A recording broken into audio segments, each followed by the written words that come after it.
21. Nessa menggertakkan gigi. Damar berubah dalam semalam menjadi pemilik PT Citra Adidaya. Bukanlah hal yang mengejutkan apabila pria itu menghentikan kerjasama dengan perusahaan Harry. Ini jelas sebuah cara untuk balas dendam bagi pria itu. Nessa tersenyum pahit. Maaf, Om, tapi sayangnya Nessa nggak bisa bantu masalah ini. Aku cuma karyawan kecil di perusahaan. Harry memang tidak mengharapkan Nessa untuk membantu banyak. Dia berkata, begini, aku tadi sempat bertemu dengan Pak Ricky. Tapi, dia nggak mau bicara banyak sama Om. Apa kamu bisa bantu Om untuk masuk ke dalam perusahaan dan bertemu Pak Ricky lagi? Nessa menggigit bibir selagi menatap Harry. Lalu, dia menghela napas. Om Harry, aku nggak tahu apa yang sebenarnya terjadi, tapi Pak Ricky bukan atasan kita lagi. Sekarang, pemilik Citra Adidaya adalah Damar. Damar yang mana? Harry terlihat bingung. Nessa menerutkan wajahnya. Memangnya ada Damar yang mana lagi? Jelas Damar mantan suami Kak Sisi. Wajah Harry berubah dalam sekejap. Pria itu terlihat sangat terkejut, seakan dia melihat langit runtuh dengan mata kepalanya sendiri. Nessa berkata, menurutku, salah bila Om kemari untuk minta tolong denganku. Akan lebih baik bila Om minta tolong ke Tante Amel atau Kak Sisi.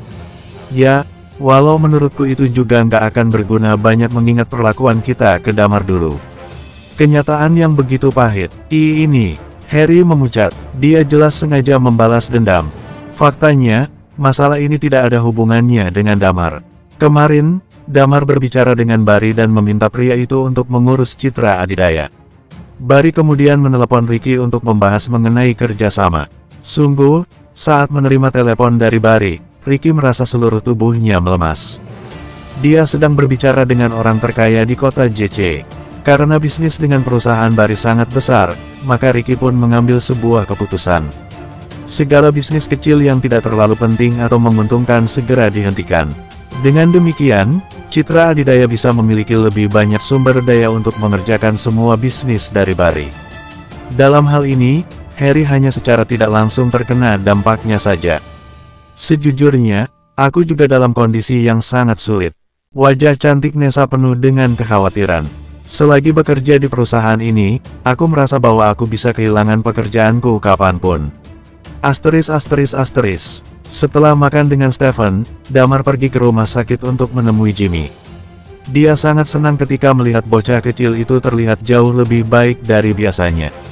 Wajahnya tak lagi sepucat dulu, ada keceriaan dan harapan bersinar yang terlihat. Setelah mengunjungi Jimmy, Damar kembali ke rumah. Sekarang, Damar tidak perlu lagi bekerja konstruksi, perusahaan juga telah ditangani oleh Barry dan Ricky. Lilia sendiri masih belum memberikan Damar tugas apapun terkait identitasnya sebagai Night Watcher.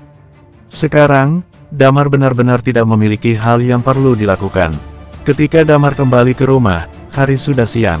Lilia dan Nidia telah selesai memasak makan siang. Saat Damar masuk dari pintu, Lilia meliriknya dan berkata, "Kamu nggak ada kerjaan sekali, ya?" Damar terkekeh. "Ya, memang tak diberikan pekerjaan, aku harus bagaimana?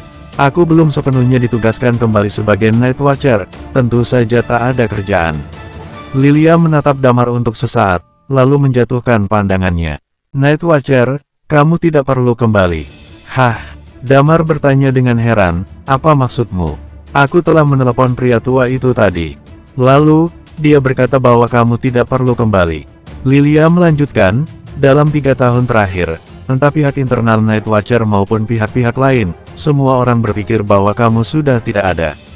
Dengan demikian, ini adalah sebuah keuntungan, jangan menunjukkan dirimu dulu. Bekerja samalah dengan kami dalam diam untuk menyelesaikan beberapa misi." Lebih santai, wanita itu menjelaskan dengan detail. Mata Damar berbinar. "Benar juga, aku juga bisa lebih bebas kalau memang begitu." Lalu, dia mengerutkan kening. "Kalian bagaimana? Sudah selesaikan tugasnya?" "Sedang dilaksanakan," Lilia berkata. "Sudah waktunya untuk memberikanmu tugas." Di sebelahnya, Nidia yang sedang makan tiba-tiba terbatuk. Damar tidak terlalu peduli dengan apa yang terjadi dengan Nidia. "Sudah temukan orang-orang mereka?" "Sebenarnya masih belum," Lilia berkata, "tapi kami tahu bahwa tujuan mereka adalah untuk menculik atau membunuh Wendy." Mereka ingin memaksa Bari bergabung dengan organisasi mereka. Mata wanita itu memancarkan sedikit amarah. Kamu tahu bahwa Bari mengetahui keberadaan Night Watcher, bukan? Saat kami baru tiba, kami sudah tekankan pada Bari untuk menjaga rahasia. Sekarang, yang terpenting adalah menjaga keselamatan Wendy. Jadi, Damar tak mengerti inti dari segala ucapan Lilia. Jadi, kita perlu mengirim seseorang untuk melindungi Wendy tanpa pengetahuan Red Lotus, Lilia berkata dengan tenang. Artinya, kalian ingin aku menjadi pengawal Wendy? Damar bertanya dengan heran. Hal semacam ini bukan masalah bagi Damar. Dulu, Damar sering menjalankan tugas yang mengharuskannya untuk berpura-pura sebagai seorang pengawal. Bukan, pengawal terlalu kentara. Lilia berkata, kalau kamu jadi pengawal Wendy, Red Lotus pasti bisa mengendus keberadaan Night Watcher. Mereka akan memilih untuk menargetkan Wendy saat dirimu tak ada. Setelah mengatakan ini, Lilia melihat ke arah Damar. Kamu telah menghilang selama 3 tahun. Di kota JC, kamu hanyalah orang biasa. Jadi, ketika kamu muncul di sebelah Wendy, tidak akan ada yang mencurigainya. Selain itu, dengan identitas seorang suami. Tunggu, Damar merasakan ada yang tidak beres. Identitas apa? Suami? Lilia menjawab singkat. Aku sudah bilang, setelah kita tiba di kota JC, kita sudah berbicara dengan Bari. Oleh karena itu, pesta keluarga Kang hari itu adalah sesuatu yang telah direncanakan oleh kami. Dari semua orang, Bari memutuskan untuk memperlakukanmu dengan sangat baik, jadi bisa dikatakan kamu orang yang terpilih untuk menjadi menantu keluarga Kang. Damar ternganga. Lilia, kamu bercanda. Lilia tidak mengacuhkan ucapan Damar. Dengan cara ini, kamu bisa berada di dekat Wendy tanpa dicurigai siapapun. Kamu bisa berada di tempat wanita itu berada kapanpun kamu mau. Melindungi dirinya selama 24 jam bukanlah masalah besar dengan identitas tersebut. Aku rasa kamu lupa bahwa identitasku bukan lagi orang biasa. Aku sudah punya perusahaan logistik terbesar di kota JC. Foto wajahku ada di papan pengumuman perusahaan tersebut dan ada banyak orang yang melihatnya. Damar mencoba untuk melepaskan diri dari tanggung jawab aneh ini. Lilia menganggukkan kepala. Ya, memang benar. Bukan masalah, bilang saja itu hadiah dari Bari. Mendengar hal ini, Damar mengerutkan kening. Kalau memang begitu, bukankah dia bisa dianggap semua orang sebagai pria yang jadi beban keluarga? Bersambung. 22. Tapi aku baru saja bercerai. Bari baru memberikan pengumuman selama 2 atau 3 hari yang lalu. Kemudian, aku menikah dengan Wendy. Tidakkah itu lebih cepat dari kilat? Batin Damar dengan ekspresi kesulitan. Bari tidak bisa duduk diam menunggu. Jika bukan karena kehadiranmu tadi malam, Wendy sudah teracuni, kata Lilia. Damar menghela napas perlahan. Pria itu menampakkan senyum pahit dan menyangga wajahnya dengan satu tangan. Tapi, Bu Lilia, kamu tahu, kan, kalau tubuhku, hatiku, dan seluruh ragaku milik. Ah, sebelum Damar menyelesaikan ucapannya, Lilia melemparkan sendok ke dahi pria itu. Jangan banyak omong kosong, hanya ketika kamu ada di sisi Wendy barulah kita bisa tenang, ujar gadis itu dengan dingin. Mendapatkan balasan tersebut, Damar melengkungkan bibirnya ke atas, sedikit menyeringai. Sudah begitu lama, tapi Lilia masih tidak berubah. Kalian tentu sadar kalau masalahnya bukan pada diriku, kan? Damar bertanya membuat kedua orang di dalam ruangan itu kebingungan. Yang jadi masalah adalah apa Wendy bersedia atau tidak menikah denganku, bahkan walau hanya kepura-puraan saja. Dia mengangkat kedua bahunya seakan acuh tak acuh. Selain itu, Bari memang tahu keberadaan Night Watcher, tapi apakah Wendy juga sama? Detik itu, Lilia dan Nadia terdiam. Tiba-tiba, ponsel Damar berdering. Saat dia menatap layar ponselnya, dia mengerutkan dahi. Sisi, batin Damar. Dia mengangkat panggilan itu dan bertanya, ada apa? Di sisi lain panggilan, suara Sisi terdengar berkata, aku dengar kamu sekarang pemilik PT Citra Adidaya. Sungguh menakjubkan. Aku tidak tahu kamu jual diri kepada wanita mana. Terdengar kecemburuan dari nada bicaranya. Sisi selalu merasa bahwa Damar adalah seseorang yang tidak berguna. Tentunya dia juga tak menyangka bahwa pria itu dapat membeli sebuah perusahaan sebesar itu sendiri. Dengan demikian, dia yakin kalau Damar berada di bawah naungan orang lain dan perusahaan itu diberikan untuknya. Tidak heran Sisi sangat iri. Dibandingkan dengan yang Damar dapatkan, apa yang diberikan Dimas padanya tidak seberapa. Hanya mobil, tas, dan barang-barang tak penting lainnya. Sebaliknya, Dimas dapat sebuah perusahaan. Gila, Damar terlalu malas untuk menjelaskan apapun padanya. Bahkan dia merasa akan lebih baik untuk menghentikan segala hubungan antara dirinya dan keluarga wanita itu. Lagi pula, mereka sudah bercerai. Kalau tidak ada hal lain, aku akan menutup telepon, kata Damar ringan. Wah, sudah kayak beda, ya. Kamu berani bicara padaku seperti ini. Hebat, seru Sisi. Kamu tinggal di perumahanku juga, kan? Cepat ke rumahku, kita selesaikan perceraian kita. Setelah berbicara, Sisi menutup telepon.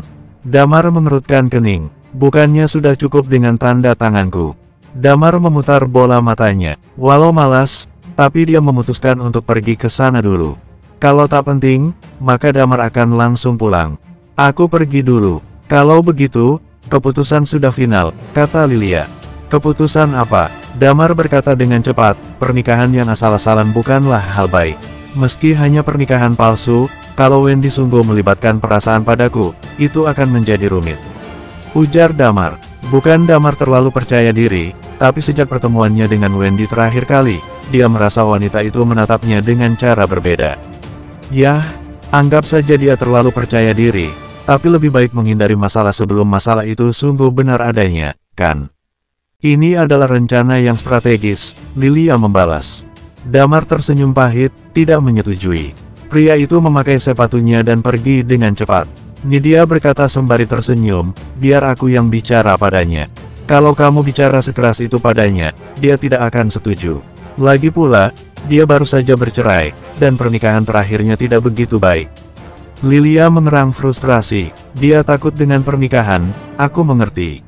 Namun, kalau begini, maka kita harus cari cara menyembuhkannya. Kondisinya menghalangi keberhasilan misi. Damar pergi ke alamat yang diberikan kepada Sisi. Dia mengetuk pintu, dan pintu tersebut terbuka dengan cepat. Sungguh mengejutkan ketika Damar mendapati ada begitu banyak orang yang duduk di ruangan itu. Ada lebih dari selusin orang yang terdiri dari keluarga Nessa, keluarga Harry, dan beberapa orang lainnya. Masuk, kata Sisi yang membuka pintu. Damar pun masuk ke ruangan dan Sisi menutup pintu. Amelia berkata dengan nada menghina, oh, sungguh hebat, ya. Setelah bercerai dan kenal orang besar, sudah bisa menjebak keluarga kita, ya. Meskipun Amelia masih tidak mau mengakui kenyataan Damar tiba-tiba menjadi bos Nessa, tetapi di bawah konfirmasi dari kakaknya Harry, dia harus mengakui bahwa ini adalah fakta. Menjebak, aku tidak punya waktu luang untuk itu, Damar berkata seraya menatap Amelia dengan tatapan merendahkan. Yah, sayangnya dia hanya mengucapkannya dalam hati saja. Amelia tersenyum. Kenapa, meremehkan kami sekarang? Sudah punya perusahaan langsung putuskan kerjasama dengan perusahaan kakakku. Kalau bukan balas dendam, apa lagi? Damar menggaruk hidungnya. Dia teringat Ricky meneleponnya di pagi hari mengenai masalah ini. Karena bekerja sama dengan Barry, Ricky memutuskan kerjasama dengan beberapa perusahaan kecil. Kelihatannya, perusahaan Harry juga termasuk, pikir Damar. Kenapa, lidahmu digigit kucing? Kata Amelia sambil mencibir. Mendengar ucapan Amelia, emosi Damar tersulut. Dulu, kalau bukan karena kebaikan Adrian, Damar mungkin sudah berkali-kali berdebat mulut dengan wanita di hadapannya itu. Lagi pula, Amelia selalu menyiksanya. Sekarang, Damar telah menganggap utangnya terbayarkan dengan rumah yang Sisi dan ibunya ambil. Oleh karena itu, dia tak akan lagi menahan diri. Aku sama sekali tak campur tangan dengan bisnis perusahaan, semua berada di tangan Pak Ricky, Damar menjelaskan. Lalu, dia menyeringai, namun, kalaupun aku yang melakukan semua itu, memangnya kenapa? Nadanya sedikit dingin, dan untuk sesaat, Amelia tertegun. Setelah beberapa saat, Amelia berteriak, kamu itu jadi kaya karena merendah di hadapan orang lain. Apa yang bisa kamu banggakan? Lalu, dia memicingkan mata. Jangan lupa, nyawa rendahanmu itu diselamatkan oleh suamiku. Kami juga membiarkanmu tinggal di rumah selama 3 tahun. Setelah semua itu, begini kamu membalas kami. Pada saat ini, ayah Nessa, Randy, juga menambahkan, ya, Damar. 3 tahun lalu Adrian menyelamatkan hidupmu. Kamu begini juga kurang baik, kan? Cukup, Damar sudah muak. Kalian bersandiwara jadi orang baik untuk diperlihatkan kepada siapa? Hah? Seru Damar membuat seisi ruangan kaget. 3 tahun, apa kalian pernah memperlakukanku dengan baik? Menudingku merendah di hadapan orang lain untuk bisa jadi kaya. Hah? Kalau dibandingkan dengan kalian berdua, aku kalah jauh. Damar menunjuk ke arah Sisi dan Amelia. Kamu, 3 tahun terakhir, aku selalu pergi pagi pulang malam membanting tulang untuk bekerja. Memang penghasilanku tak banyak, tapi paling tidak cukup untuk menghidupi kalian. Damar menumpahkan emosinya. Setiap bulan aku bawa pulang kurang lebih 40 juta, kalian kira itu mudah dengan hanya bekerja di konstruksi saja? Dia tertawa mengejek. Lalu, kalian melakukan apa? Merendahkanku saja. Kalian pernah kerja sedikit pun? Tidak, selama 3 tahun kalian menghinaku selagi aku menafkahi kalian, tapi aku tak pernah mengatakan apapun. Segala kerja kerasku tak pernah mendapatkan satupun kalimat terima kasih. Kamu anggap Sisi cantik dan harusnya dapat orang kaya, bukan seorang pekerja kasar. 3 tahun ini, apa kebaikan yang kalian berikan padaku? Teriak Damar. Selagi Damar meluapkan kebenciannya, semua orang terdiam dan membeku di tempat. Namun, Damar sama sekali belum selesai. Kening Damar berkerut dan dia mendengus mengejek. Jangan kalian lupa, rumah yang sekarang kalian tinggali ini merupakan hasil kerja kerasku. Lalu, aku dapat apa? Sisi berselingkuh selagi masih menyandang status pernikahan denganku. Tak hanya itu, setelah dapat bajingan kaya, kalian menendangku pergi. Tak hanya menceraikan, tapi merebut rumah ini. Damar meludah ke lantai, merendah di hadapan orang. Dibandingkan dengan kalian yang bersikap seperti seorang jalang, aku masih kalah jauh. Seisi ruangan benar-benar sunyi. Mereka tidak pernah menyangka bahwa orang yang dahulu begitu rendah hati dan mudah ditindas itu akan berani berbicara begitu keras kepada mereka, terutama Amelia dan Sisi. Wajah mereka memucat. Setelah terdiam beberapa saat, Amelia mendapatkan kesadarannya kembali. Dia mengerutkan wajah dan menghampiri Damar. Bajingan tak tahu diri, hari ini, kalau tidak menamparmu, aku tak akan puas. Persetan dengan bersikap seperti seorang pria lembut. Batin Damar, plak, sebelum tangan Amelia mendarat di wajahnya, Damar telah terlebih dahulu melayangkan sebuah tamparan pada wajah wanita itu. Amelia tercengang dan terhuyung ke samping. Bu, Sisi bergegas menghampiri dan memegang Amelia. Dia melotot ke arah Damar. Damar, beraninya kamu menamparkan ibuku. Amelia membelalak dan menuding Damar. Kamu berani memukulku. Kamu berani memukulku. Dasar bajingan.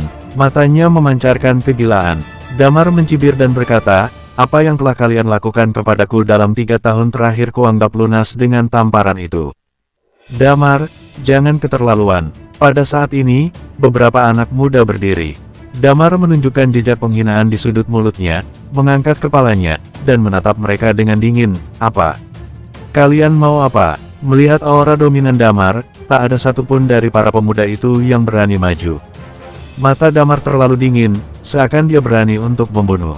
Oleh karena itu, semua orang merasa aneh dan takut. Randy juga tertegun. Sebagai seorang guru, dia merasa kalau pandangannya terhadap seseorang cukup akurat. Namun, Damar yang dulu dianggap begitu lemah sekarang berubah menjadi begitu dominan. Ini perubahan yang sungguh besar. Damar, tidak perlu melakukan ini. Kita bertemu dalam damai, dan pergi dengan baik-baik. Kata Randy cepat. Damar melirik Randy dengan malas, tapi tidak menanggapinya. Pandangannya kemudian berpindah kepada Sisi. Sesuai yang selalu kamu katakan. Kita sudah bercerai, jadi tidak ada hubungan lagi antara kita satu sama lain. Mata Damar memancarkan sebuah tekad. Setelah hari ini, kita adalah orang asing. Aku tidak akan mengganggumu hidupmu, jadi jangan ganggu hidupku. Bersamaan dengan itu, wajah Nessa dan Harry berubah pucat. Nessa khawatir dia telah kehilangan pekerjaannya, dan Harry khawatir dengan perusahaannya. Perusahaan Harry tidak besar, dan harga kerjasama dengan PT Citra Adidaya tidak besar. Kalau Harry harus mencari perusahaan lain untuk diajak kerjasama, maka dia akan rugi besar. Harry bangkit dan menatap Damar dengan cemas. Kalau begitu Damar, kerjasama perusahaanku dengan Citra Adidaya bagaimana? Damar menyeringai, kagum dengan muka tebal Harry. Setelah semua masalah yang terjadi hari ini, intinya adalah perusahaannya, bukan? Jangan bicarakan hal ini denganku. Aku tak campur tangan dengan urusan perusahaan. Damar, kamu sangat tidak berperasaan. Amelia mengertakkan gigi. Hari ini, kamu menamparku. Namun nanti, kamu tunggu saja, menantu laki-lakiku, Dimas Chandra, akan membalaskan dendam ini.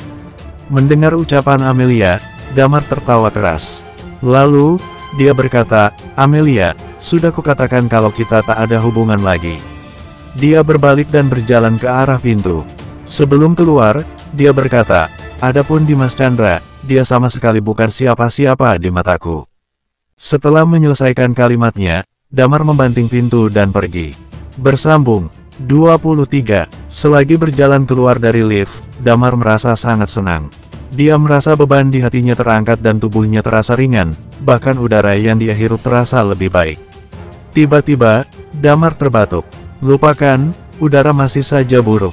Banyak polusi, batinnya. Dari awal sampai akhir, Damar tidak pernah menyebutkan dari mana uangnya berasal. Dia sama sekali tidak peduli mengenai apa yang dipikirkan keluarga Sisi. Selagi Damar punya uang, keluarga wanita itu hanya bisa menyesalinya. Seperti yang dipikirkan Damar, saat ini di rumah Sisi, semua orang sedang terdiam. Terlihat sosok Amelia memegangi wajahnya, ekspresinya sangat jelek. Dia benar-benar berani memukulku. Aku tak akan melupakan dendam ini. Amelia memaki di dalam hatinya. Kalau tidak bisa menguliti Damar, dia tidak akan puas. Kak, kita mengundang Damar kemari untuk minta pertolongan. Sikapmu tadi memang keterlaluan. Lagi pula, dia memang bukan suami Sisi lagi. Harry sedikit mengeluh. Karena sikap Amelia, Harry jelas sekali kalau Damar tak akan membantunya. Sekarang, yang menerima akibat buruknya adalah perusahaan malangnya. Amelia mengertakkan gigi dan melotot ke arah Harry. Apanya yang keterlaluan? Kenapa kamu jadi menyalahkanku? Dia mendengus. Aku benar-benar tidak habis pikir wanita kaya mana yang menerimanya naik keranjang. Wanita itu akan sial 7 turunan. Pada saat ini, Sisi yang berada di sisi Amelia sedang berpikir. Dia teringat bagaimana dia tanpa sengaja bertemu dengan Damar di Bank Royal. Lalu, karyawan Bank Royal bahkan mengizinkannya duduk di kursi VIP bank. Tak lama kemudian, muncullah Damar dan Clara di Hotel Marriott. Hal itu diikuti dengan kemunculan Damar sebagai bos PT, Citra Adidaya. Sebelumnya, Sisi selalu mengira semua itu hanya kebetulan. Namun sekarang, dia pikir itu mungkin tidak terjadi. Bagaimanapun, perubahan temperamen Damar terlalu terlihat jelas. Jika Damar masih Damar yang sama, pria itu tidak akan bisa mengangkat kepalanya di depan Sisi dan keluarganya. Tak perlu bicarakan apakah pria itu berani berteriak di hadapan mereka, apalagi menamparkan Amelia. Sisi menggelengkan kepalanya. Untuk apa memikirkan hal ini sekarang? Lagi pula, mereka sudah bercerai, dan apa yang Damar katakan benar adanya. Mereka sudah tak lagi ada hubungan. Saat ini, Damar keluar dari gedung selagi bersenandung. Tiba-tiba, ponselnya berdering. Damar mengambilnya dan melihat layarnya sekilas. Sederetan nomor tidak dikenal muncul di sana. Damar mengangkat panggilan. Di ujung telepon, suara yang agak familiar berkata, "Tebak siapa saya?" Damar berkata dengan terkejut, "Wendy, ya." "Membosankan. Bagaimana kau bisa langsung menebaknya?" Wendy berkata dengan nada manja membuat Damar tertawa pahit. "Sebentar lagi kita jalan-jalan, yuk." Damar mengerjapkan mata. Jalan-jalan, batinnya. Dia menghela napas dalam hati. Damar tahu pikiran Wendy. Wanita ini terlalu penasaran dengan jati dirinya. Damar yakin kalau Wendy sangat penasaran dengan alasan Baris sangat mematuhinya. Setelah mengenal Wendy lebih jauh, Damar menyadari sifat wanita itu sangat berbeda terhadap orang dekat dan orang yang baru dikenal. Saat baru kenal, Wendy bak seorang dewi di mata Damar, bersikap begitu anggun dan dingin. Namun, setelah mereka jadi lebih dekat, Wendy begitu terus terang, terutama ketika mabuk. "Baik, jangan pikirkan itu lagi. Nona besar, kamu tidak bekerja." Damar berkata dengan nada bercanda. "Ayahmu hanya ada satu anak, kamu seorang. Kamu harus belajar manajemen dengan baik. Jika tidak, tidak ada yang akan mengambil alih perusahaannya di masa depan. Tidak perlu kamu pikirkan. Yang penting, sekarang aku ingin membawamu menemui seorang wanita cantik." Wendy berkata sambil menyeringai. "Cantik?" Mata Damar berbinar, dia terkekeh. "Cantik atau tidak itu bukan masalah. Alasan utama aku bersedia ikut itu karena aku tak ada kerjaan, mengerti?" Pria itu berkata dengan santai. Bah, bisa dibayangkan bagaimana Wendy memutar bola matanya. Wanita itu pun mematikan panggilan dan segera mengirimkan alamat kepada Damar. Ketika panggilan dimatikan, ekspresi Damar sekejap berubah dingin. Walau nada bicaranya membuatnya menunjukkan ketertarikan mengenai pertemuan dengan wanita cantik, tapi sebenarnya dia memiliki alasan lain untuk ikut dengan Wendy. Memastikan keselamatan Wendy. Organisasi Red Lotus sedang menargetkan Wendy, dan itu sangat mengkhawatirkan. Sebuah organisasi pembunuh yang memiliki 3 dari 10 besar pembunuh ternama adalah ancaman yang besar. Aneh bagaimana Red Lotus tak pernah menerima permintaan untuk membunuh seseorang. Namun, mereka akan melakukan segala cara untuk memaksa deretan orang terkaya di dunia untuk bergabung dengan organisasi mereka. Akhirnya, Damar pun berjalan keluar dari perumahan tersebut. Dia berjalan ke halte bus untuk pergi ke tujuan. Saat dirinya mencapai halte, Damar menyadari bahwa ada yang mengikuti dirinya. Dengan berpura-pura tak sengaja, Damar berbalik dan mengecek keadaan. Terlihat 2 pemuda mengikuti dirinya. Ada 2 orang yang mungkin mengutus pemuda-pemuda itu. Kalau bukan Dimas, maka dalangnya Zaheri. 2 orang itu adalah 2 orang yang belum lama Damar singgung dan paling mungkin melakukan hal rendahan semacam ini. Damar lanjut berbaris menunggu busnya datang. Dia tidak terlalu peduli. Kalau kedua orang itu berani macam-macam, tidak sulit baginya untuk menangani keduanya. Sampai di tujuannya, Damar sedikit terkejut. Sebuah gedung perkantoran yang menjulang tinggi berdiri di hadapannya. Di depan gedung tersebut, terlihat palang yang menunjukkan nama perusahaan itu. Grup Panorama, ucap Damar sembari membaca. Hah, Damar menghela napas. Grup Panorama adalah salah satu perusahaan Bari. Ternyata, Wendy, gadis kecil itu, menyuruhnya bermain ke perusahaan mereka. Apa aku boleh membatalkan pertemuan ini? Gumam Damar dalam hati. Pada akhirnya, Damar melangkahkan kakinya maju untuk menghampiri pintu masuk kantor. Tak berapa lama, dia sadar bahwa di depan pintu masuk gedung, terdapat sekelompok orang yang sedang menyiapkan sesuatu. Di luar area perusahaan, ada begitu banyak orang yang juga menonton. Oh, pengakuan cinta. Damar menyeringai, sedikit tertawa. Terlihat di depan lobi terdapat sebuah mobil sport yang mewah dan berkilau. Mobil sport tersebut diikat dengan pita berwarna merah. Ada karangan bunga mawar besar di depan kap mobil. 2 orang terlihat berdiri di samping mobil sport itu. Mereka memegang balon di tangan mereka dan meletakkan lilin berbentuk hati di depan mereka. Selain itu, ada pengeras suara besar. Semakin dirinya mendekat, Damar mulai diselimuti rasa ingin tahu. Orang gila mana yang ingin melamar seseorang dengan cara ini? Tiba-tiba, ponsel Damar berdering. Dia melihat di layar, nama Wendy tertera jelas di sana. Halo, terdengar suara Wendy sedikit kesal dan panik. Kamu masih belum sampai. Sudah, jawab Damar. Kamu bercanda? Ya, bisa-bisanya mengundangku ke perusahaanmu untuk jalan-jalan, gerutunya. Lalu, dia terkekeh sembari menatap penampilan konyol 2 orang yang sedang memegang lilin hati itu. Namun, ada pertunjukan seru di bawah. Ada yang ingin mengakui cintanya kepada pasangannya. Wendy tidak menghiraukan kalimat terakhir Damar. Dia buru-buru berkata, aku akan segera turun untuk menjemputmu. Setelah menutup telepon, Damar mencoba untuk melalui kerumunan untuk tiba di pintu kantor. Sekitar 2 atau 3 menit berusaha lewat, Damar masih belum menembus kerumunan. Namun, terdengar suara musik dari pengeras suara yang ada di dekat mobil sport. Iringan lagu romantis membuat semua orang mulai bersemangat. Sepertinya, wanita yang telah ditunggu oleh pria yang ingin mengaku cinta itu akan keluar. Ya ampun, pria yang ingin mengakui cintanya pada wanita ini pasti memiliki uang yang begitu banyak. Para gadis berkata dengan wajah kagum sekaligus iri, mungkin berangan-angan dirinya bisa dilamar sedemikian rupa. Tak lama, muncul seorang gadis dari pintu perusahaan. Damar juga ikut bersemangat dan berkata, itu pasti gadisnya. Ketika Damar memperhatikan wajah gadis itu, dia langsung membeku. Orang yang keluar itu tak lain adalah Wendy. Hah! Damar melongo. Terlihat wajah Wendy sedikit merah saat ini. Terlihat sekali bahwa gadis itu malu diperhatikan begitu banyak orang. Ekspresi di wajah Wendy begitu dingin, tidak ramah seperti ketika dirinya bertemu dengan Damar. Ini jelas adalah Wendy yang dulu pertama kali Damar lihat di Hotel Marriott, angkuh dan dingin. Terlihat Wendy melirik ke kanan dan ke kiri, mencari seseorang. Alih-alih tersadar bahwa orang yang Wendy cari adalah dirinya, Damar malah terkekeh. Wah, menarik, menarik. Aku bantu rekam video untuknya saja. Batin Damar sembari mengeluarkan ponselnya. Damar kemudian berusaha untuk maju ke barisan paling depan. Lalu, dia ikut berseru mengikuti orang-orang lainnya sembari merekam video. Karena dirinya sekarang di barisan depan, Damar dapat dengan mudah terlihat oleh Wendy.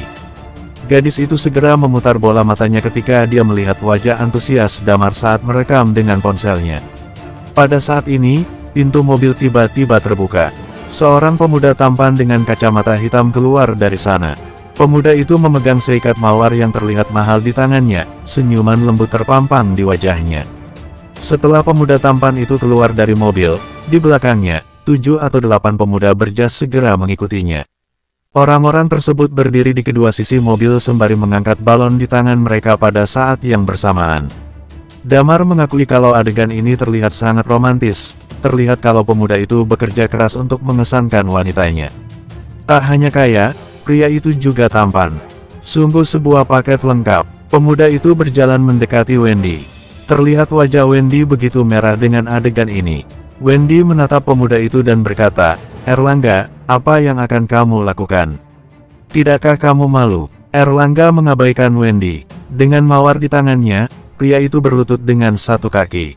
Lalu, dia mengangkat mawar di tangannya sembari berkata, "Wendy, jadilah pacarku." Saat Erlangga berlutut, semua orang terkesiap dan menutup mulut mereka dengan tangan. Sungguh itu adalah detik-detik menegangkan bagi semuanya.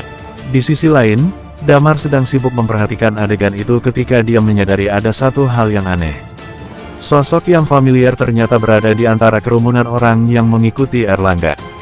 Zaheri. Wajah Zaheri terlihat kacau. Walau penampilannya rapi, tapi wajahnya bengkak dan hidungnya biru. "Terima dia, terima dia." Begitu banyak orang meraung mendukung Erlangga. Damar juga ikut mendukung dengan semangat. Tidak, suara penolakan Wendy terdengar di tengah-tengah seruan semua orang. Semua orang sekejap terdiam. Hah, bahkan Damar tercengang mendengar penolakan wanita itu. Semua orang dengan canggung menatap ke arah Erlangga. Wajah pria itu terlihat kecewa dan buruk. "Kenapa?" Erlangga mengerutkan kening dan berkata, "Aku telah mengejarmu selama 5 tahun. Wendy berkata dengan enteng, "Aku punya pacar, jadi jangan mengganggu aku lagi ke depannya." "Aku tidak percaya," Erlangga membalas. "Aku selalu membereskan pria-pria yang mencoba mendekatimu. Tak mungkin ada yang berani mendekatimu selain diriku." Damar terkejut mendengar hal ini. Wah, pria ini tidak waras, batinnya. Sedikit menyesal dirinya mendukung pria ini beberapa saat yang lalu. Wendy menatap Erlangga dengan dingin dan berkata, "Dia ada di sana." Jarinya menunjuk ke satu arah. "Apa?" Ada pancaran dingin dari mata Erlangga. Lalu dia tersenyum. "Wendy, kamu ingin membohongi siapa?" Pada saat ini, Wendy berjalan ke satu arah. Langkah demi langkah gadis itu ambil, mendekatkan dirinya ke arah Damar. Melihat hal ini, Damar membeku di tempat dan memaki dalam hati, apa dia gila? Dia sangat menyesal telah datang ke tempat itu. Wendy segera menarik tangan Damar yang tadi sibuk mengarahkan ponselnya untuk merekam. Dia sedikit kehilangan keseimbangan saat gadis itu menariknya dengan kasar keluar dari kerumunan. Ini dia, bersambung. 24. Damar mematung di tempat. Dengan ponsel yang rekamannya masih menyala, pria itu menatap Wendy dengan tatapan tidak percaya. Detik Wendy menghampiri dirinya, Damar mengerti alasan gadis itu mengundang dirinya ke tempat ini. Ternyata, gadis itu ingin menggunakannya sebagai tameng. Terlihat kalau Erlangga telah mempersiapkan adegan pengakuan ini untuk waktu yang lama. Sebagai seorang Kang, Wendy pasti sudah mendapatkan informasi dan segera mencari cara untuk menghindari Erlangga. Oleh karena itu, tepat di hari ini, dia mengundang Damar dengan alasan mempertemukannya dengan wanita cantik. Damar mengutuk dalam hatinya, kenapa aku bisa sebodoh itu dan langsung menyetujui gadis ini. Dia ingin menggali tanah dan mengubur diri dalam-dalam. Semua orang memandangnya, dan Zaheri juga melihat semua ini. Ketika dia melihat Damar, dia mengutuk sedikit, kenapa dia selalu ada di mana-mana. Bukannya dia pacar Clara Rusdianto? Lalu, matanya berbinar. Ya, dia orang yang diakui Clara sebagai pacarnya. Itu baru kejadian kemarin. Kenapa sekarang dia jadi pacar Wendy Kang? Apa hubungannya dengan Bari Kang? Banyak pertanyaan muncul di benak Zaheri, tapi dia tidak mengatakan apapun. Kebetulan dalam hal ini, lawan utama Damar bukanlah dirinya, melainkan Erlangga Dirga. Di sisi lain, Damar sedang berusaha membebaskan diri, tetapi Wendy menggenggamnya erat-erat. Pada saat yang sama, dia berbisik, "Kamu telah membantu Kak Clara, jadi kamu harus membantuku." "Enak saja," balas Damar dengan mata membelalak. Melihat Wendy memegang lengan Damar, wajah Erlangga berubah menjadi hijau. Dia berdiri dengan wajah gelap dan menatap Damar. Damar terbatuk, "Aku bukan pacarnya. Jangan salah paham, aku tidak ada hubungannya dengan dia." Walau Damar telah mengatakan itu, tapi jelas Erlangga tidak mendengarkan. Pria itu menatap Damar dengan ganas, matanya sepertinya terbakar. "Bagus sekali, kamu berani menyentuh wanitaku." "Tunggu saja," Erlangga langsung mengancam. "Siapa wanitamu? Jaga ya kalau bicara." Wendy memelototinya dengan dingin, lalu menatap Damar. "Sayangku, ayo pergi ke kantor, aku membawakanmu makan siang." Mendengar kalimat Wendy, Damar merinding. Dia ingin sekali pingsan saat itu juga dan kembali amnesia. Di sisi lain, Erlangga sedang menatapnya dengan bola mata yang hampir melompat keluar dari kantung matanya. Erlangga sudah mengejar Wendy selama bertahun-tahun. Namun, nada bicara lembut saja tak pernah wanita itu gunakan ketika berbicara padanya. Hal tersebut membuat Erlangga terbakar api cemburu.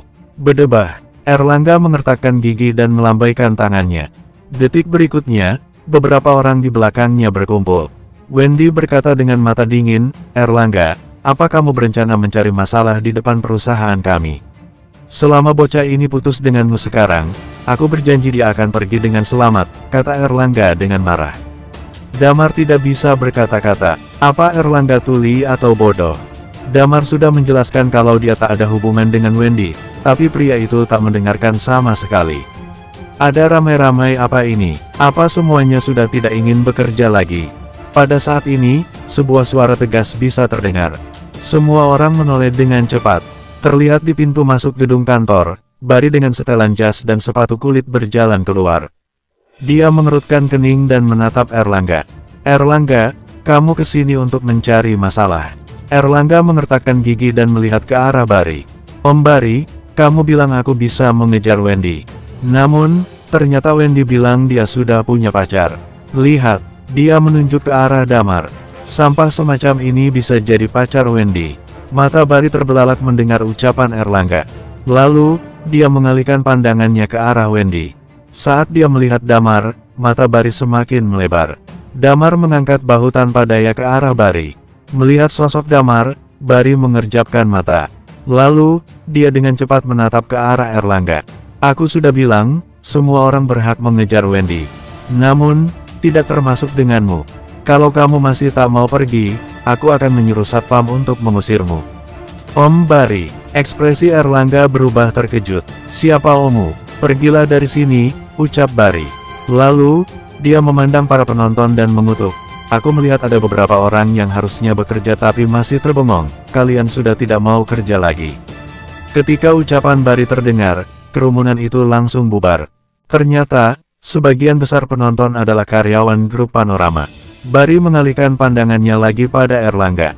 "Kamu tidak lihat, Wendy sekarang punya pacar. Jangan dekati dia lagi mulai hari ini." Kemudian, pria itu melihat ke arah Wendy. "Wendy, ikut ke atas." Senyum di wajah Wendy melebar. Gadis itu melemparkan pelototan marah ke arah Erlangga.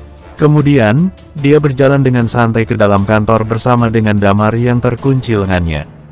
Pada saat ini, Damar hanya bisa memasang wajah tak berdaya. Sejak urusannya dengan Clara, dia merasa pekerjaan utamanya sekarang adalah menjadi tameng bagi para gadis. Karena Barry sudah muncul, Erlangga jelas tidak berani berlagak lagi. Namun, ketika Damar berpapasan dengannya, pria itu segera berseru, "Habis sudah nyawamu." Damar mengangkat bahu dengan acuh tak acuh dan mengikuti Wendy masuk ke kantor. Di lobi kantor, Barry memandang keduanya dan berkata, aku tidak menyangka kalian begitu cepat menjalin hubungan." Mendengar hal ini wajah Wendy sedikit memerah. Baru akan menjelaskan, Barry berkata lagi, "Damar, jangan khawatir. Aku jelas menerimamu. Kalau tidak, kalian segera cari waktu untuk tentukan hari pernikahan." Mulut Damar berkedut. Pria tua ini sudah jelas kehilangan kewarasannya. Betapa besar keinginan Barry untuk menikahkan putrinya. Ayah, Wendy memerah, dan dengan cepat melepaskan lengan Damar. Apa yang kamu bicarakan? Hanya karena Erlangga datang untuk menggangguku barulah aku minta Damar membantu sedikit. Kamu tidak meminta apapun, kamu menipuku, tambah Damar dengan suara rendah. Barry terkejut, lalu menggelengkan kepalanya. Aku sudah tua, dunia kalian para anak muda, aku sama sekali tak mengerti. Sekarang, kalian bicara saja, aku tak ganggu lagi. Setelah mengatakan itu, Barry tersenyum penuh arti dan berjalan pergi. Wendy melirik ke arah Damar dan tersenyum. Terima kasih. Senyuman manisnya membuat Damar menghela napas, tak bisa lagi menyalahkannya. Sekarang, kita impas. Kamu memberikanku masalah besar, apa pantas dianggap seimbang? Batin Damar dengan wajah pahit. Aku beritahu, ya, Erlangga ini adalah seorang pendendam. Aku mengenalnya ketika masih kuliah, dan selama ada orang yang mendekatiku, dia akan diancam dan dipukuli dengan kejam. Akibatnya, aku tidak punya teman laki-laki di dekatku sekarang, Wendy menjelaskan. Lalu, dia tersenyum lebar. Jadi, ketika melihatnya datang, aku hanya teringat dirimu, hehe. Damar merasa ingin menangis detik itu juga. Dalam hatinya, dia memaki, kalau tahu pria itu pendendam, kenapa harus melibatkan diriku, Wendy? Wendy melanjutkan, oh, iya. Sheila bilang, kemarin ada yang datang untuk membunuhku, tapi kamu tidak membantu dan malah melarikan diri. Hari ini, kamu membantuku, jadi aku anggap kita impas. Damar tersenyum pahit. Dia adalah orang yang malas, jadi dia malas menjelaskan kepada Wendy mengenai apa yang sebenarnya terjadi waktu itu. Akhirnya, Damar mengangkat bahu. Terserah, deh. Kalau tak ada urusan lain, aku pergi dulu, ya. Apakah kamu yakin ingin pergi sekarang? Erlangga dan yang lainnya masih di luar, kata Wendy. Damar mengerutkan kening dan berkata, lupakan, aku akan duduk sebentar sebelum pergi. Dasar pengecut. Pantas saja kamu kabur kemarin, cetus Wendy dengan bibir mengerut. Aku benar-benar tidak tahu kenapa ayahku begitu sopan padamu. Wendy menatapnya dan berkata dengan ekspresi aneh, lupakan, tidak peduli bagaimana kamu memang membantuku, jadi aku harus berterima kasih. Hari ini, aku undang kamu makan malam. Jelas, akan ada wanita cantik yang kuundang. Mendengar undangan Wendy, Damar menatapnya datar. Setelah apa yang terjadi, dia tidak lagi berani untuk mempercayai ucapan iblis kecil itu. Namun, ketika berpikir mengenai ucapan Lilia yang mengharuskannya untuk memastikan keselamatan Wendy, Damar hanya bisa menghela napas dan menganggukkan kepala. Oke, begitu saja. Sekarang, kamu ke kantorku saja. Wendy berkata dengan semangat. Di luar kantor, Erlangga dan rombongannya pergi dengan wajah kesal. Perihal bunga yang memenuhi pintu depan kantor grup Panorama, mereka tak membersihkannya sama sekali. Kelompok itu pergi ke sebuah bar, mereka memanggil beberapa gadis untuk menemani minum untuk melepaskan penat. Erlangga duduk di sofa dengan seorang gadis seksi di lengan kanannya. Namun, wajahnya terlihat sangat marah. Saat ini, Zaheri menghampiri Erlangga. Dia membungkuk dan berkata, Pak Erlangga, jangan marah. Damar memang seorang bajingan. Damar, Erlangga mengedipkan matanya, kaget. Maksudmu, kamu kenal dengan orang yang tadi bersama dengan Wendy? Erlangga menatap Zaheri dengan heran dan bertanya. Ya, Zaheri menyalakan rokok untuk Erlangga. Dia adalah mantan suami dari pacar Dimas saat ini. Dia dulu seorang pekerja konstruksi, tetapi kemudian tidak tahu apa yang terjadi. Dia berpura-pura menjadi pacar Clara di pesta Pak Barry Kang. Kelihatannya, Pak Barry mengenalnya. Mata Erlangga memicing. Kamu ditendang keluar dari pesta oleh Pak Barry karena dia. Ya, Pak Barry tidak mengundangmu karena dia memiliki sedikit prasangka terhadapmu. Zaheri berkata dengan cepat, kemarin, aku berencana untuk memberinya pelajaran di bar Doni. Namun, Pak Barry kemudian menelepon Doni dan berkata bahwa Damar adalah temannya. Alhasil, aku dipukuli oleh Doni.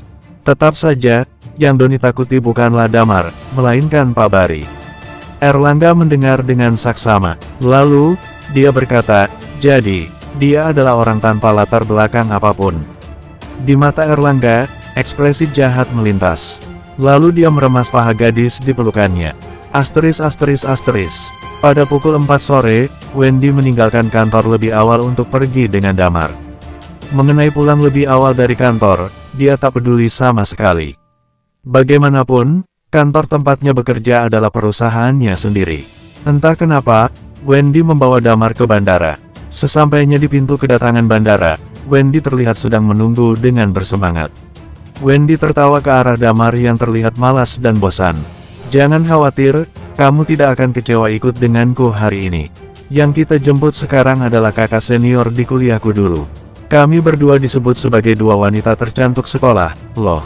Damar mengabaikan kalimat terakhir Wendy dan berkata, "Kamu belajar di Universitas LH." Wendy merasa aneh dengan pertanyaan Damar. "Jangan bilang, kamu juga begitu." Namun, dia menggelengkan kepalanya. "Tidak, kalau kamu lulus dari sana, tak mungkin kamu berakhir jadi pekerja konstruksi." Sudut mulut Damar berkedut, merasa gemas dengan iblis kecil di hadapannya itu. Namun, dia tak menjelaskan banyak. Lagi pula, memang benar, dia tak bersekolah di Universitas LH. Kenyataannya, kota LH hanya kampung halamannya saja. Sekitar 10 menit kemudian, begitu banyak orang muncul dari gerbang kedatangan. Wendy tiba-tiba melambaikan tangannya ke satu arah. Pada saat ini, Damar mematung. Dia terbelalak ketika pandangannya menangkap sosok seseorang. Seorang wanita dengan mini dress merah keluar dari gerbang kedatangan. Kehadirannya menarik perhatian begitu banyak pria. Dengan sebuah kacamata hitam, wanita itu berjalan dengan seksi. Tinggi wanita itu pasti mencapai 1,7 meter. Memang seorang wanita cantik. Wanita itu tampak terbiasa dengan perhatian orang, jadi dia tidak memedulikan tatapan yang ditujukan padanya. Dengan percaya diri, wanita itu berjalan menyeret kopernya melewati kerumunan. Sudut mulut Damar menunjukkan cibiran, sepertinya kematian Kenzo Hadrian telah membuat Lukas Hadrian tak bisa duduk diam, bahkan Red Rose telah diperintahkan untuk datang ke kota JC. "Damar, kenapa bengong? Cepat, sini, aku perkenalkan kamu ke temanku," kata Wendy. Damar menutup matanya dan berbalik. Dia menghampiri Wendy yang telah berhadapan dengan 3 orang. Ketika Damar menangkap ketiga sosok itu dengan matanya, pandangannya menggelap. 3 orang di dekat Wendy berseru, "Kamu." Bersambung 25. Di pintu keluar bandara, ketiga orang itu memandang Damar dengan ekspresi berbeda. Di wajah satu pria, ada sedikit pandangan menghina. Di sampingnya, terlihat seorang gadis yang memasang ekspresi buruk, seperti marah. Satu gadis lain yang memiliki rambut panjang tergerai dengan dress putih melekat di tubuhnya menatap Damar dengan kaget. "Kak Gladys, kamu kenal Damar?" Wendy bertanya dengan heran. Gladys tidak mengatakan apapun, tetapi pria di sebelahnya berkata dengan ketus, "Tentu saja. Ini adalah putra dari keluarga Ardiansyah di kota LH." Wendy menatap Damar dengan heran. Keluarga Ardiansyah dari kota LH adalah keluarga paling kaya di dalam negeri. Jika Damar berasal dari keluarga Ardiansyah di kota LH, maka sekarang masuk akal kenapa ayahnya menghormati pria itu. Hanya saja, aneh bagaimana penyelidikan yang dilakukan Wendy tidak menemukan hal tersebut. Yang orang-orang Wendy temukan hanyalah kenyataan Damar bekerja sebagai seorang pekerja konstruksi biasa. Orang-orang dari keluarga Ardiansyah perlu bekerja di lokasi konstruksi. Apa itu hanya mencoba-coba saja? Pada saat ini, pria itu berkata lagi, 9 tahun yang lalu, dia adalah orang yang termasuk terkenal dan dihormati di kota LH. Namun, sekarang reputasinya, hehe. Damar mengerutkan kening. Hal ini berkaitan dengan kenapa dia masuk ke Night Watcher. Damar berasal dari keluarga Ardiansyah di kota LH, tapi keluarganya hanyalah keluarga cabang, bukan keluarga utama. Sebagai sebuah keluarga besar, tentunya keluarga Ardiansyah memiliki banyak keturunan. Mereka yang terlahir dari anak pertama disebut anggota keluarga utama, sedangkan sisanya disebut keluarga cabang. Walau keluarganya hanyalah keluarga cabang, tapi keluarga Damar tetaplah bagian dari keluarga Ardiansyah. Oleh karena itu, mereka termasuk keluarga kaya. Selain itu, pada saat itu, Damar adalah anak dengan nilai akademik yang baik, sangat disukai oleh para tetua dalam keluarga. Namun, ketika Damar berusia 18 tahun, terjadi sebuah insiden. Insiden tersebut menenggelamkan ketenaran Damar dan membuat reputasinya hancur. Di mata keluarga Ardiansyah, Damar hanyalah seorang yang memalukan keluarga. Pada saat kritis, ia dibodohi oleh seorang lelaki tua dan dibawa ke Night Watcher. Tak ada yang tahu bahwa Damar dibawa ke Night Watcher. Yang semua orang di kota LH kira, termasuk keluarga Ardiansyah, adalah Damar telah dipenjara. Dari 3 orang di depannya, Damar mengenal 2 orang. Gladys Sitara, teman sekelasnya di sekolah menengah selama 6 tahun, SMP dan SMA, juga masuk ke universitas yang sama, tetapi Damar keluar segera setelah masuk universitas. Mengenai pria di sebelah Gladys, dia bernama Diska Tandialo. Pria tersebut suka dengan Gladys dan merupakan pengejar setia gadis itu. Saat masih menjadi mahasiswa, karena Gladys dan Damar dekat, Diska tak pernah suka dengan Damar. Bahkan ketika kuliah, dia terus menemukan seseorang untuk menindas Damar. Saat itu, Damar belum bergabung Night Watcher, jadi dia tidak ada seni bela diri. Ketika Diska menyuruh orang untuk menindasnya, Damar hanya bisa menerima dengan lapang dada. Saat itu, Gladys tidak tertarik dengan Diska. Lucu bagaimana 9 tahun kemudian, keduanya benar-benar muncul bersama di kota JC. Dulu, Gladys adalah wanita pujaan Damar juga. Lagi pula, gadis itu memang sangat cantik dan menawan. Keduanya juga sudah saling kenal sejak SMP, tapi Damar tidak pernah mengungkapkan perasaannya. Latar belakang Gladys sangat bagus. Ditambah dengan sifatnya yang dingin dan sombong, sungguh berkah dari langit karena Damar sempat dekat dengannya. Ekspresi Damar kembali tenang setelah keheranan singkat. Namun, Wendy masih ingin tahu lebih banyak. "Terkenal bagaimana?" tanya Wendy. "Keluarga Ardiansyah adalah keluarga kaya. Damar, yang melakukan kejahatan dan masuk penjara, membuat keluarga Ardiansyah kehilangan muka dan kehilangan banyak uang. Keluarga Damar telah disingkirkan dari pohon keluarga oleh keluarga Ardiansyah." Diska berkata sambil tersenyum tipis. "Benar, kan? Dasar pemerkosa." Begitu kalimat ini keluar, Wendy tercengang. Ekspresi Gladys menjadi lebih rumit. Damar mengerutkan kening. Dia mengabaikan kata-kata Diska dan melirik Gladys. "Itu fitnah." Ekspresi Gladys tidak berubah, lalu dia menggelengkan kepalanya. "Sudah lewat, aku tidak peduli lagi." Damar mengangguk. Sudah cukup baginya mendengar hal tersebut. Dia tak lagi peduli apakah Gladys percaya atau tidak. Lagi pula, dalam 9 tahun, semua perasaan yang Damar miliki kepada Gladys sudah sepenuhnya menghilang. Melihat suasana yang agak canggung, Wendy berdeham. "Ayo pergi dulu," mobil diparkir di luar. Gladys mengangguk dan berjalan keluar dari bandara. Setelah 2 langkah, dia tiba-tiba berhenti dan berkata, "Damar, kita semua adalah teman Wendy. Sudah lama tak bertemu dan ingin meluangkan waktu pribadi bersamanya. Kamu tidak perlu ikut lagi." Wendy mengerutkan kening, tetapi tidak berbicara. Damar mengangkat bahunya dengan acuh tak acuh. Di sebelah Gladys, Diska menatap Damar dengan senyum kemenangan. "Gladys benar, dari pakaianmu saja kamu tidak cocok untuk berjalan bersama kami," kata Diska sambil mencibir. Gladys bahkan tidak berbalik. Setelah memperingatkan Damar, dia langsung berjalan keluar. Wendy menunjukkan senyum minta maaf pada Damar, lalu lari mengikuti Gladys.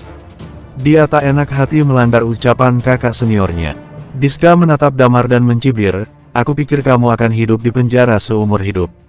Aku tidak menyangka kamu akan keluar setelah 9 tahun. Pria itu memandang Damar dengan tatapan merendahkan. "Aku beritahu, ya, aku dan Gladys sudah akan menikah. Tapi memperingatkanmu juga tak ada gunanya. Kamu sudah begini, sudah bukan orang di dunia yang sama dengan kami." Setelah berbicara, pria itu langsung berjalan meninggalkan Damar. Melihat punggung Diska, Damar menggaruk kepalanya. "Yah, dia tidak salah. Memang kita bukan orang dari dunia yang sama." Sebuah pandangan malas tersirat dari matanya. Entah itu keluarga Ardiansyah, keluarga Sitara, atau keluarga Tandialo, mereka bukan apa-apa di mata Damar sekarang. Sekalinya masuk Night Watcher, 6 tahun berlalu. Awalnya, atasan Damar memberitahunya bahwa selama dia menyelesaikan tugas di kota JC, dia bisa kembali ke LH. Namun, ketika dia tiba di kota JC, dia terluka dan kehilangan ingatannya. 3 tahun pun berlalu dalam sekejap. "Setelah semuanya di sini selesai, aku harus kembali. Ada beberapa hal yang benar-benar harus diselesaikan." Damar menghela napas, matanya terlihat sendu. "Lagi pula, aku belum pernah melihat orang tuaku selama 9 tahun. Damar pun berbalik dan langsung pergi untuk naik bus. Ketika dia baru saja duduk, Damar menangkap keberadaan seseorang. Satu sosok berpakaian merah berjalan masuk ke dalam bus.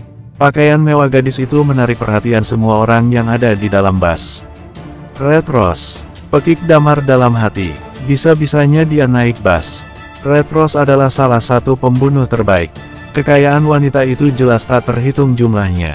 Siapa yang akan menyangka kalau dia akan naik bus? Ah, tunggu, tidakkah itu terdengar bodoh ketika Damar juga melakukan hal yang sama? Dia sendiri adalah mantan orang nomor satu di Night Watcher dengan kekayaan bertumpuk. Red Rose melihat sekeliling. Lalu, wanita itu berjalan ke kursi kosong di sebelah Damar dan duduk di sana. Begitu banyak mata iri dan cemburu mengarah ke Damar di dalam bus. Di hadapan Damar, seorang pria berkacamata dan gaya rambut Mediterania memandang Red Rose dengan penuh nafsu. Pria itu menelan ludahnya dan menjilat bibirnya. Melihat hal itu, Damar mengernyit. Sinting, batinnya, Damar mencoba mengabaikan aroma mawar samar yang tercium dari sebelahnya. Lalu, dia mengeluarkan ponselnya dan mulai bermain. Tiba-tiba, dari sisinya, sebuah jari ramping menyentuh pundak Damar. Hal itu membuat pria tersebut menoleh, terkejut saat Red Rose mengajaknya berbicara, "Kamu dari kota JC?" Damar berdeham, dia sungguh terkejut. "Ya, termasuklah." Dia ingin menepuk dahinya. "Aku ini bicara apa?" batinnya dalam hati. Dari sudut pandang Red Rose, dia merasa Damar sedikit gugup karena dirinya terlalu cantik. Wanita itu tersenyum karena gemas dengan reaksi lucu pria itu. "Ini pertama kalinya aku di kota JC. Aku tidak tahu tempat menarik apa yang ada di kota JC. Apa kamu ada rekomendasi?" "Meski ada beberapa di internet, aku merasa bertanya kepada orang-orang lokal lebih baik," kata Red Rose. Damar berpura-pura tidak mengenal Red Rose. Dia pun berkata dengan antusias, "Kota JC memiliki banyak tempat menarik yang banyak dikunjungi turis. Kalau kamu ke kota JC, maka harus pergi ke..." Damar menyebutkan berbagai tempat. Setelah mengobrol sebentar, Red Rose tiba-tiba berkata, "Kamu tahu banyak juga. Kalau tidak, kamu jadi tour guide-ku saja." Dia tersenyum lebar. "Kamu tidak boleh menolaknya." Alis Damar bergerak sedikit, dan dia melihat ke arah Red Rose. "Tour guide?" Dia terdiam sebentar. "Apa ada bayarannya?" Red Rose membeku sesaat. Dia kira meminta Damar jadi pemandunya akan sangat mudah. Biasanya, orang akan langsung setuju tanpa syarat. Namun, Damar malah meminta bayaran. Red Rose tersenyum. "Kalau mau uang, bisa saja. Tapi, bukannya ada kompensasi lebih baik?" Damar membeku di tempat. Tak perlu orang cerdas untuk tahu apa maksud Red Rose. Hal itu membuat Damar sedikit kaget. Namun, di otak Damar, dia menganggap ini adalah kesempatan terbaik untuk dapatkan informasi mengenai Red Rose. Dibandingkan dengan kompensasi lain, informasi adalah hal yang lebih penting. Red Rose, pembunuh urutan ke-7 di Sin City, dan salah satu pembunuh kelas atas di Red Lotus.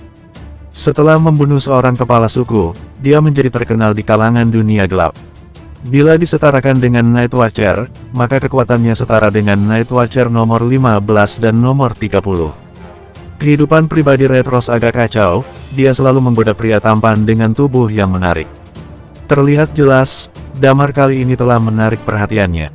Melihat reaksi Damar, bibir Red Rose sedikit terangkat, jelas sangat puas dengan reaksinya. Bagaimana? Dia mendekati Damar lagi, seakan sengaja menyentuhkan tubuhnya ke lengan Damar. Akhirnya, Damar berkata, "Oke, bersambung."